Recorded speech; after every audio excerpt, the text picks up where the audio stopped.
Hello, this is Michael Ensor, and welcome to Advertising Report Card. Today we're doing a report card for Naturally Drenched. Let me go ahead and share my screen, and let's get started. So first and foremost, how the report card works is we're going to do an overview of your marketing strategy. This video recorded overview is what is included with that, as well as this guide and the reports and notes that we have. And then afterwards, we're going to do a question and answering session. You can ask me anything that you'd like about what we discussed here, and in general, just get guidance on what you can do to put what you learned in this report into action. So first and foremost, what I wanted you to have is a performance report for the past 6 months that is going to look like this when you open it.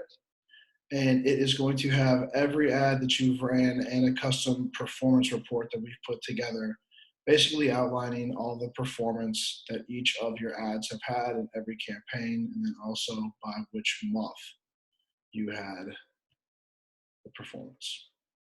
So the reason why I wanted to pull this is to really get a good idea of everything that you've done, see what ads have performed, and get a better idea and understanding of why you've had this performance and how we can capitalize on what's working versus wasting money or spending it in the wrong places, or just overly putting the budget towards what's going to perform best for you. And also some things to tweak on as far as the overall performance, which if you just made some adjustments and some optimizations, there could be a lot more benefit. And then last but not least, just an overview of different items that we recommend moving forward. So with that being said, first and foremost, across the campaign, the audience structure needs to be worked on. As far as audiences on the top of funnel, there's a lot of budget being spent in ad sets that have no regional target at all. It's United States. So you're looking at Alaska, Hawaii, and every other state you're spending budget in, which in general, unless you have an extremely big budget, isn't necessarily something I would ever recommend. It's always best to try to own the process and own the marketing strategy.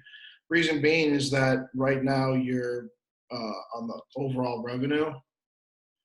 If you look at the total amount spent, it is $3,500, and the value of these ads that it produces is $1,500. So we are at a negative right now as far as the revenue comes in. So instead of trying to spread yourself thin and advertise the entire country and see who picks up, try to pick up little areas that have a hotbed of performance of purchasing, specific cities and whatnot. Also, when it comes to the actual targeting of these different ad sets, as an example, curly hair plus veganism. So curly hair is a great interest marketing audience that you can pick, but the main thing is if you're going to pick one of those, you really want to speak to it. So your product's going to speak to the curly hair audience, and then veganism is also a good niche to target because of their consumerism. Main thing is the actual ad copy.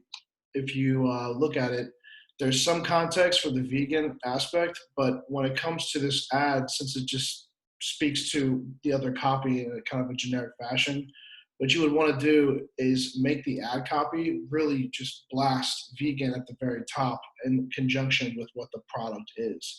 Opening up with something, all vegan and zero waste as an idea, or a product that has this feature.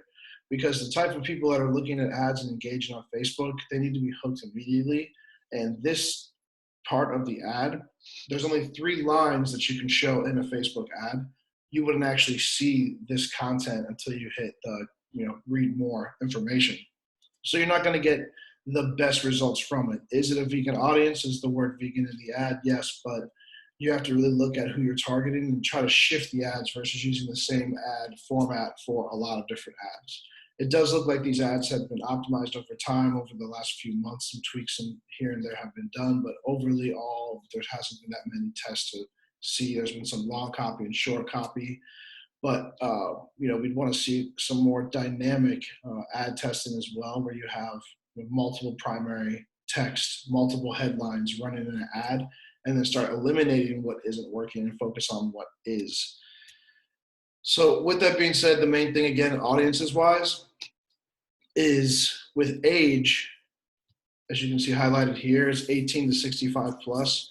I always recommend, if you're going to do something of this nature, like curly hair plus veganism, is you're going to have one line of audience typically that's going to dominate. There's always one that's going to be the best. Maybe they'll be neck and neck with another audience bracket, but like pretty much every, I'd say 10 years or, 18 to 25, 25 to 35, 35 to 45, you're going to have different markets that are going to perform differently. And depending on what region you're targeting, there's going to be different competition in Facebook's ad newsfeed, that's how they decide what ad they're going to show, which can drive the cost up. So again, targeting these audiences, you want to make sure that the ad copy matches the detailed targeting, like curly hair and veganism, very clearly. But with the age, you also want to speak to the right person as well.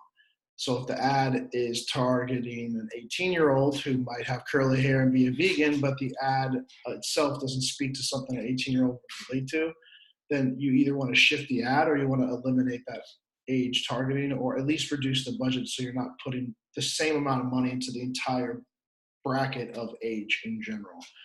And the way that you would do that is just duplicate this ad set a couple times over. And in the actual ad set title, what I recommend is putting a label saying like, this is for this age. And then that way you can really get a good idea of that targeting strategy. So if you sharpen up this ad and then look at you probably keep the detailed targeting the same until you got a good read, and then change the age brackets, that would give you a good idea of how to pause some of the waste and focus this type of strategy in a more effective way. There are a lot of different additional interests when it comes to the product line and the service, as far as what you can do in cosmetics overly, all like people who have problems with a different type of aspect of their hair, as an example, we could target that as well. There's a few different things being targeted here, but I would say that another thing that needs to get done is a lot more interests need to be targeted. Reason being is that, just this alone is a good example, but you would want to have several tests running at the same time just to make sure that you're eliminating what isn't working and focusing on what is. One second. So the next part is geo targeting and the age targeting, again, to kind of bring that back in. But mainly the geo is, unless you're shipping everywhere in the country, a lot of people don't want to ship to Alaska and Hawaii. But even in that case, what we would typically recommend is picking a couple cities where you're going to get sales if you already have sales across the country, whether it's from ads or whether it's from organic, whether it's from you doing pop-up shop or sales. Picking a few core regions that you are very familiar with the demographic, you are kin to the person that you're trying to sell to in that fashion, that you really understand their needs and who they are, and focusing on making your marketing message pinpoint that demographic. You don't want to put yourself in a pigeonhole and not be able to get enough exposure and hit the mass market, especially in e-commerce. You want to hit anybody who's on that list, but it's really hard for you to create good custom lists or lookalike audiences based off engagement if you're just firing off ads to every single woman in the United States between the age of 18 and 65 plus. In addition to that, with this open-ended section, the detailed target expansion is on as well. So we're looking for this plus anybody inside of this realm. So you're really looking at the maximized way of getting exposure, and this would only really be effective if you have an infinite budget. Not to mention that, when we looked at the initial spec, $1,000 a month was the budget. But the problem is this has a $10 a day ad spend. So if you really look at that and you don't try to overspend on 1,000, then you're spending about 30% of your ad budget on ad set that's advertising a curly hair product kit to the entire population of women in the country. So this is why it's really important to make priorities and make a list of who you want to target and then start speccing it out. So in addition to the detailed targeting audiences and breaking out the actual ad sets, is focusing on regions. And you can build a campaign just to focus on one region. And once you have that dialed in, it'll be really easy to bring it into another region. But if you're just trying to shoot everywhere and you're not using Google Analytics, which is another thing I wanted to mention at the end, but right now, if you don't have any specific real data on where this performance is coming from on the overall spectrum of the website, not just Facebook ads, but everybody who gets to the site, then you're not going to be able to optimize the Facebook campaigns as well, because you're missing out on that data that's going to show you where all traffic is coming from and where all interest is coming from. So I have a list here based off of what was entered: Florida, New York, California, Texas, and California, and then New York City, South Florida, Houston, Los Angeles. So main things here is you have a really good idea of who you want to be speaking to, good states and cities. There's a lot of different ways that you can do promo for this as well. You can focus and have the beginning of the ad say, "Hey, Houston," and speak to anybody who's actually in Houston and offer something special. Make the coupon code Houston oriented. There's a lot of ways that you can do that type of fine-proof targeting, but the idea is just focusing on city and states with exactly with what you're doing now is going to make it easy for you to optimize towards each area. So the next part, and I hope you're still with me, we're only 10 minutes in, but we have a lot of great stuff to cover. So ad placement. The one thing that I always try to guide ad managers on and business owners that are putting budget into Facebook is it's the little settings. It's the little things that can make a big difference. I feel like everybody can learn a little bit from each other as far as how to optimize for a placement. But there's one thing that's for certain. You never want to have it on automatic placements for campaigns that aren't extremely dialed in. If you have a campaign that just wins in all directions, put it in automatic placements. See if Facebook will optimize for you. But rarely is that ever the case. Reason being is that not every ad works in every placement. If you have an ad on your newsfeed versus an ad on your story, and it's a static image on your newsfeed and your story is just a bunch of people doing different types of cool videos, and then your ad is just sitting there between videos, it's branding. You can say that it's exposure because you do get the impression, but a lot of times if you have content in a channel like stories, as an example, that is irrelevant, it's annoying. So people actually try to tune you out or shut you off and skip past your ad. So that's the main thing, is that as an example, in a story, you would want to run a video ad, or you wouldn't want to run a story ad at all. Static images do not perform that well, unless they're carousel images that transition in the story over the period of a certain amount of seconds, like 7 seconds. It's not something that you would want to have on any ad setting, and every ad set in every campaign has this setting. So the fix is start with desktop newsfeed, start with Instagram feed. They're always going to be the top performers. It's the most desired ad space on social ads, and it's where a lot of conversions come from. If you look at the stats coming from your Shopify store, Instagram is beating Facebook on conversions, but they both provide sales, and they're both coming from those news feeds. The other placements will get you branding and exposure, but you're really just burning money on branding and exposure. If you want a branding and exposure campaign, you can manually select those placements that don't produce leads, and then you can have a lead gen or a sale gen campaign that just focuses on the predominant placements. But with all that being said, the main thing is switching this to manual placements, getting all of the campaigns performing at a level that you think is good, and then you can add a placement. Or you can build out another ad set and choose a new media format, like a video, if you're going to do a story ad, so that you're going to be promoting to the channel properly. And then this way, you're not also going to be wasting any ad budget that is irrelevant as far as getting a sale. I would say that just making this change alone on the campaigns would help greatly. And I don't always say things like that because it's kind of like a blanket statement. But like I said at the beginning of this section, there's sometimes just those little tweaks. If you know how to do something a specific way and you've gotten a lot of success with it, you don't want to try to mess with that. And bottom line, manual placements, picking the newsfeed and making the perfect image for that newsfeed, and the testing images and testing copy against it, you're going to find the best ad you can possibly run. And then that's when you go on the road show with it. Yeah, so let's move on to the next section. I could elaborate with more metaphors, but I think you probably get the idea. So next, ad creative. So this is actually one of the things that was perplexing to me the most when I first started looking at the campaigns, was the lack of video ads versus image ads. So I pulled a little report out of this performance. Sorry, 1 second. Zoom this to block my ability to hit this button. Okay, so this is all the data that I pulled from the reports for performance. I made a quick pivot table in here, and I just left it so you guys can use it. and mess with it too. Pivot tables are a great way to look at a lot of data if you want to look at one thing. So what we have here is all the image ads versus all the video ads, how much was spent, how much was purchased, and the actual cost per click.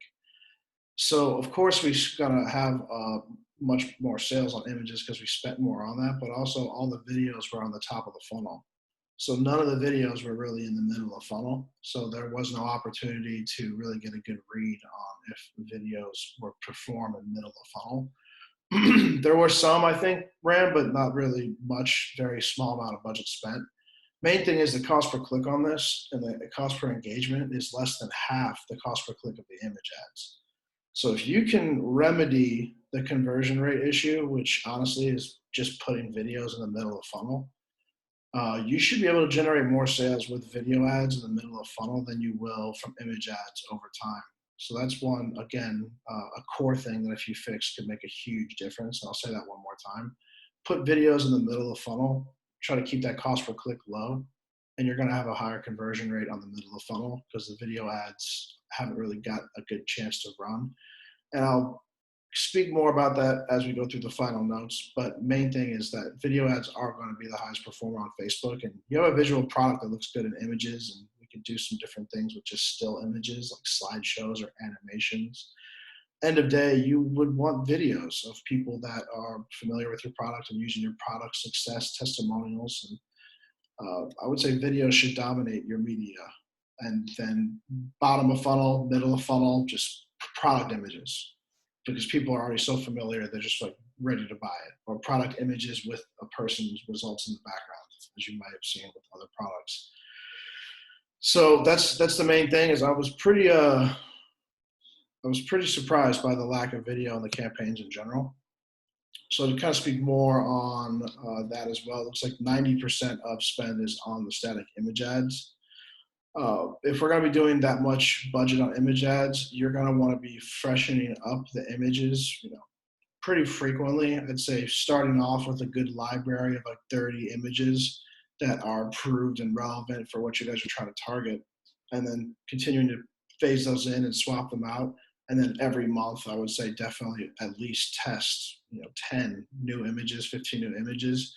I looked at the report and I saw the creative, and it looked like a lot of the creative was tweaked in the content side, but when it comes to the actual ads, it looks like a lot of the creative, like as you can see here, Black Robe, May has its like own set of creative. And what I was really looking for is to see, what was the big mix, because I look at the organic content that's published for Naturally Drenched, and you guys have a lot of great content. For that not to translate into the ad campaigns is a huge missed opportunity. And I really think that if you, I don't know, with your situation as far as who's managing your account, but if you maybe worked with them more fluidly on getting content to them, or if there was an instruction, like this person needs to check the social media at least once a week, pull all the content, organize it to put into ads or for approval. Those are a lot of things that I'm thinking of, is like how to translate more content into this campaign. As you can see here, I wasn't given full access to edit, so I'm not able to really pull up the ad image, but you can see the ad copy and creative here. So the next thing I was going to mention is that of the video. One of the sales that came through, 2 sales total on the video side, was targeted towards 35 to 45-year-old females with stacked curl interests. So this is another perfect example. The videos can work, but in general, just having a more targeted ad set strategy, this looks like it was on the right path. Maybe it's just a quick experiment, but if you actually structure your test like that, so everything that you run has that same type of strategy, you're going to have a better way of just pausing this and boosting this and pausing that. And eventually 20% of what you launch with becomes the rest of that strategy and campaign, because you've pause the other losers of that 80% that just couldn't perform as the top performers. So to kind of speak to the ad creative, one thing I wanted to bring up was Bridgeo. I think I already have it loaded over here, actually. Try to preload these things because Zoom slows the computer down. So this is the Facebook ads library. And you can use this. It's just facebook.com/ads/library. I have a link in your report, so you can easily just get here anytime you want. But as you can see here, ads from Brigio, over 120 ads running. So major thing here is there's a lot that can be borrowed from this. But another thing too that I wanted to mention is that there's a lot of video ads. Almost all of these are a format of video. And the main thing that I'm thinking of with this is that it's just a perfect way of showing the benefit of mixing more video into the actual strategy. And then, customer testimonials is another big one as well. And then just having product images of a product with a testimonial on it. So these are the types of things that just mixing that into the marketing mix is going to be very beneficial, but not having the videos is probably going to be one of the biggest missed opportunities on the creative side. So when it comes to the overall summary, what we're going to go through now is just what we talked about, but we're also going to talk about some more strategy in general, so to speak, to the points above.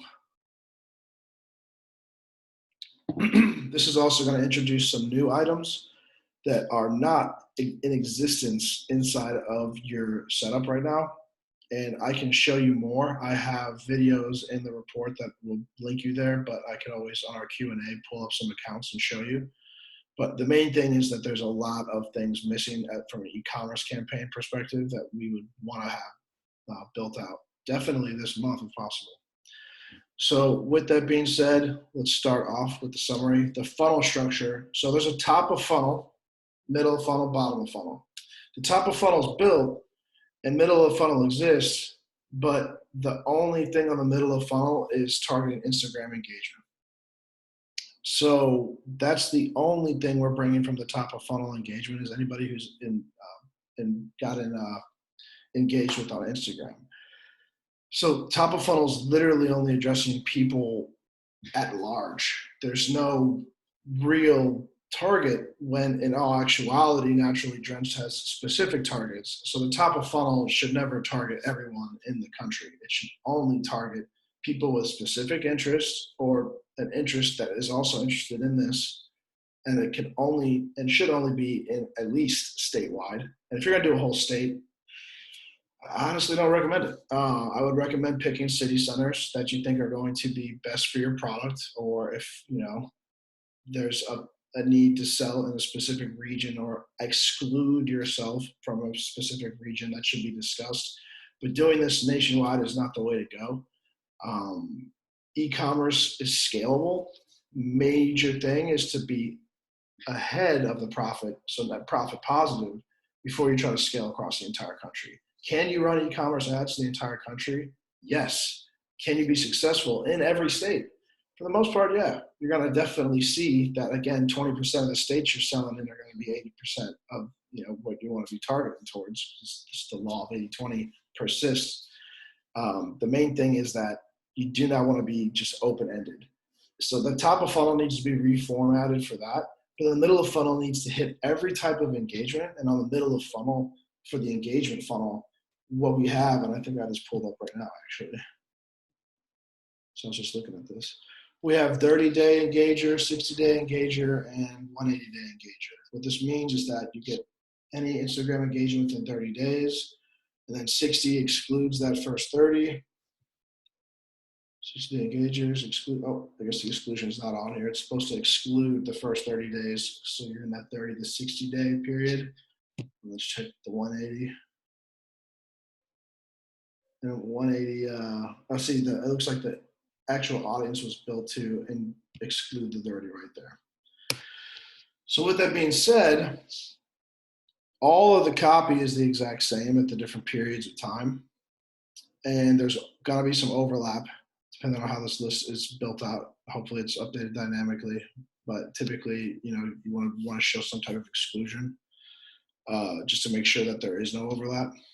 But when you have the first 7 days or first 3 days, flash sale, then the 7 days to 30 days, if you want to have that big of a gap, have some type of other incentive rotating, but not just the same incentive. If the same person sees the same ad 2-3 times and it's not just a killer ad that has like a I can't not get this product type of offer, people will start to ignore it.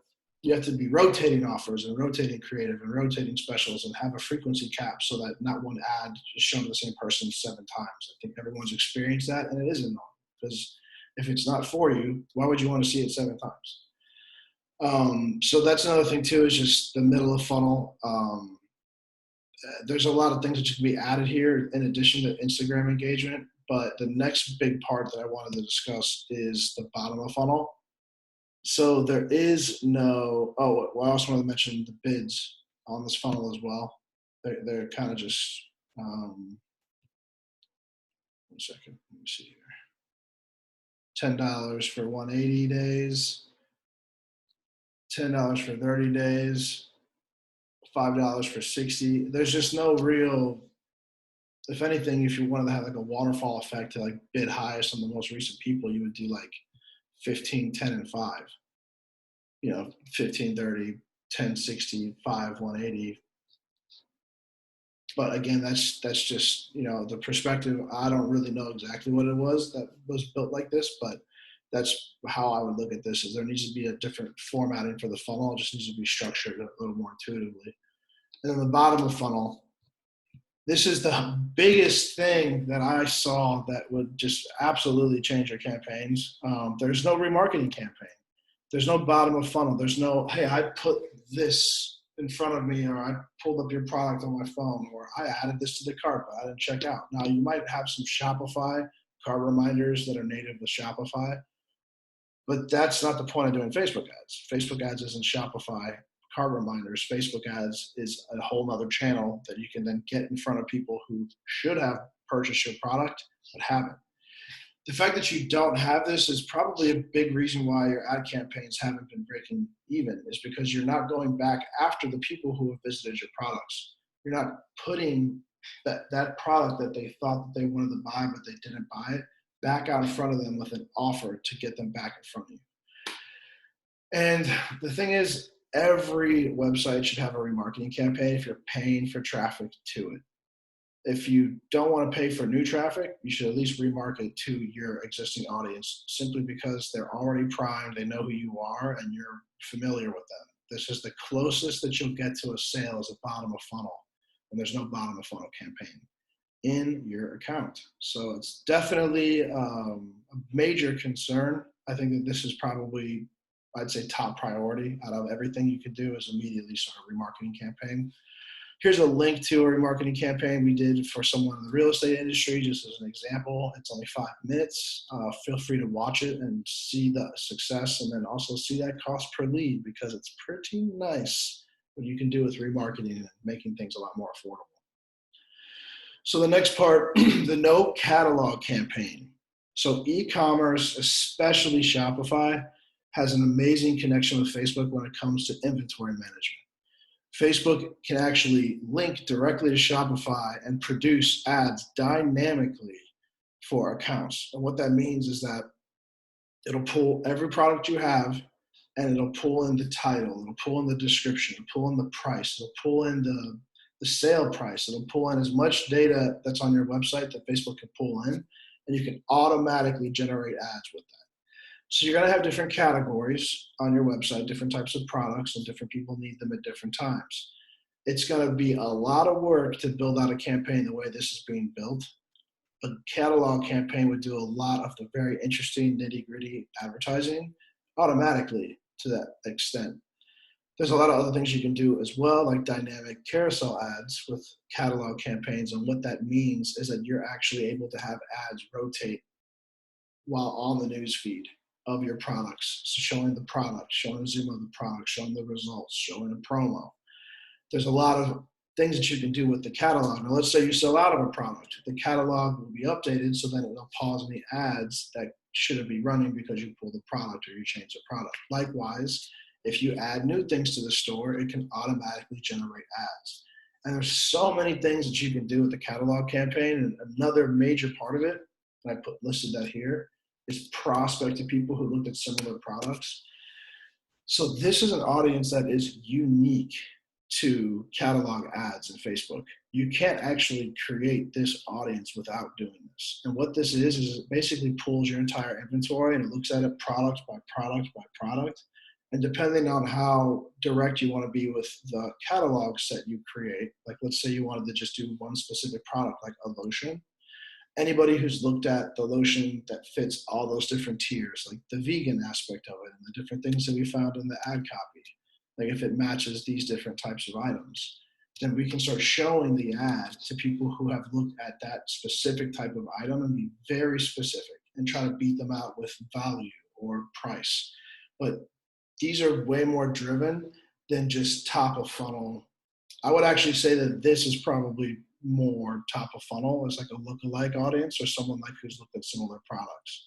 So not having a catalog campaign means you can't do that at all. Likewise, the catalog campaigns can make dynamic remarketing ads, meaning that if you went to a specific product or two specific products or three specific products, you can then show ads with those products or pictures that have before and after, or things of that nature, or video testimonials, whatever you have on your product page, it can auto create these ads for us to create, and then they will be dynamically updated with your inventory. So bottom line is you have a huge opportunity with catalogs. Remarketing, you don't even need to set this up to get remarketing going. You can start remarketing immediately, but catalog remarketing is way more effective than generic remarketing with static images. There's the video concepts that I had already mentioned earlier that will help with remarketing. There's also some more image things that you can do. Like I said, introduce more creative, test a few more items. But the next thing I would say priority-wise is absolutely catalog campaigns. The moment you get done with that remarketing, this should be the next priority. So another thing that I wanted to speak to is the top of funnel versus the middle of funnel budget allocation. If you look, this is the monthly budget that we were told. Top of funnel actually spent $1,100, middle of funnel spent $500, so you're looking at more like $1,500 a month, probably a little overage there because everything's being done at a daily flat rate. Doesn't look like the bids have been changed at all in the ad sets. I mean, that's one thing about another setting called campaign budget optimization that helps. Reason being is that you can put the overall budget here. Let me pull up the campaign real quick to show you. But you can see that it's off. See, if you put a whole budget here just for the lifetime of the month, you can spend exactly how much you want to spend and never spend too much or too little. But with this, you're kind of just spending as much as you can on a daily basis with whatever that cap is. And the chance to underspend or overspend changes a lot as you optimize things because you have to pause ads. And if your ads are at the ad set level, it does make it more difficult to spend properly. So as an example earlier, that ad set that had $10 a day budget and it was just targeting the entire country of women ages 18 to 65 was $10 a day at $1,000 a month. That's almost 30% of your budget. At $1,500 a month, you're still at 20%. The main thing is you just don't want to spend money like that when you don't have an infinite budget. You do not want to bleed it to the general public. I think there's a way to keep that if you really think that it's going to work and that's your strategy. And the way that you keep that is you lower the budget a lot. I would say like $1 to $5 max on a strategy like that, and then pick more specific audiences to target and allocate more budget that way. But even with that, I would slash the top of funnel budget in half at this point and focus on the middle of funnel and remarketing. Middle of funnel needs expansion. It's already converting at half the cost of the top of funnel. So the middle of funnel conversions cost half as much. So that's the main thing to consider is if you put in more budget to middle of funnel, less away from top, you essentially, by making that move itself, will effectively have a better conversion rate and hopefully be net profit positive. And the reason why I keep saying things like that is because these are tweaks that if you make them, they will definitively change the way that the budget is spent on these campaigns. And middle of funnel has, statistically speaking, a better conversion rate. There's traffic coming from outside of just Facebook. That should all be remarketed to. So I think your bottom of funnel strategy that's missing in addition to this would just completely change the game to the extent to where I would almost take this budget and I would do 10 to 20% top of funnel, 30% middle of funnel, and 50% the remarketing, because you don't have a big budget and you should just be hammering people that have been to your site that did not make a purchase ever. People who are not customers that made it to your website, there's no way that they made it that far. without having intent to purchase, or at least understand your product for whatever reason, which always, when it comes to sales, at the end of the day, is to make a sale. So you don't want to be losing all that traffic. Ad creative, definitely need to line up the copy with the images. Another example that I thought was kind of funny was mature, not funny, but just, unique, was the mature copy, and what like mature meant, and the fact that we're advertising to every age anyways, like the bracket of mature. I mean, if this was like a test that can be accounted for, it'd be interesting. But main thing is we're not speaking visually to the audiences that you're trying to get in front of. You're speaking visually the way that you're interpreting the brand, but you're speaking to everybody the same way. So you have a good brand voice. And again, I see it mostly and mainly on the website and in the content that's being published on the Naturally Drenched Instagram page. We need to figure out how to translate that better into who we're targeting and just an overall better strategy. And another thing too is video is very underutilized in the campaign in general. Video is going to dominate performance if done correctly. More creative needs to be created. A lot of it can be pulled from the Instagram page.